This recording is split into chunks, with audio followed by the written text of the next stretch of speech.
हमारा विशेष अनुरोध है कि कोई भी यौगिक क्रिया, वह योग हो, वह प्राणायाम हो, ध्यान हो, वह एक मंद मुस्कुराहट व प्रसन्नचित्त अवस्था के साथ ही करें। और योगाभ्यास बहुत बार करने की ज़रूरत नहीं है। जब आप योगा पोस्चर में आप होल्ड करें तो उसे थोड़ा लंबा खींचें। जब आप सांस लेके शरीर का पोस्चर लें या सांस छोड़कर शरीर का पोस्चर लें, उसमें लंबे देर तक टिकें। बहुत बार करने से आपको वह लाभ नहीं मिलेगा जितना उसे होल्ड करने पे मिलेगा। और हाँ, सभी योगा अभ्यास किसी योग गुरु के सानिध्य में ही करें। गलत ढंग से योगा करने से इसके नुकसान भी उठाने पड़ सकते हैं। तो चलिए आज का आसन आरंभ करते हैं। आज हम आपको उत्कट देवी कोणासन योग करने की विधि व उसके लाभ के बारे में बताने जा रहे हैं। यह खड़े होकर करने वाली एक आसान सी योग विधि है।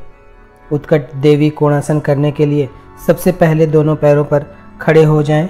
अब पैर को इस तरह फैला लें। श्वास लेते हुए एक हाथ घुटने पर से टिकाए, दूसरा हाथ आसमान की ओर, चेहरा भी आसमान की ओर तानेंगे।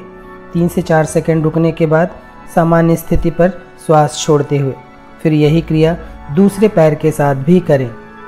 केवल इस आसन का अभ्यास कर रहे हैं तो दोनों हाथ से 5-5 बार अर्थात 10 बार करें। अन्य आसनों के साथ इसे 2-2 बार अर्थात 4 बार करना ही पर्याप्त होगा। जिन लोगों को ध्यान लगाना आता है वे मणिपुर चक्र पर अपना ध्यान लगाएंगे, और जिन्हें ध्यान लगाना नहीं आता वे शरीर में जहाँ कहीं तनाव या खिंचाव हो रहा हो अपने ध्यान को वहाँ रखें। उत्कट देवी कोणासन के अभ्यास से पेट के निचले भाग की चर्बी अर्थात बेली फैट कम होती है। कमर के पार्श्व भाग तथा नितंब की चर्बी भी कम होती है। पैर, घुटने, जांघ, नितंब, कमर, पीठ, पेट, छाती, हाथ, कंधे, गर्दन की मांसपेशियां मजबूत होती हैं। कब्ज की शिकायत भी दूर होती है। हृदय, फेफड़े, लीवर, पैंक्रियाज, प्लीहा, आंतें आदि आंतरिक अंग प्रभावित होते हैं, जिससे ये सभी अंग सुचारू रूप से अपना कार्य करते हैं। पूरे शरीर में ऊर्जा का प्रवाह अच्छा होता है। रक्त परिसंचरण पूरे शरीर में उत्तम होता है। थकान दूर होकर शरीर में एक नई ताजगी आती है। कमर व संपूर्ण मेरुदंड लचीला बनता है। मलाशय, मूत्र संस्थान, गर्भाशय, जननेंद्रियां आदि अंग भी स्वस्थ होते हैं। शरीर की रोग प्रतिरोधक क्षमता में वृद्धि होती है। रक्तचाप संतुलित होता है। पैर मजबूत व शरीर गठीला बनता है। शरीर का संतुलन व समन्वयन अच्छा होता है। हाइड्रोसिल, बवासीर, फिशर आदि रोगों में भी लाभप्रद आसन है। इस आसन के अभ्यास से व्यक्तित्व आत्मविश्वास से भरता है।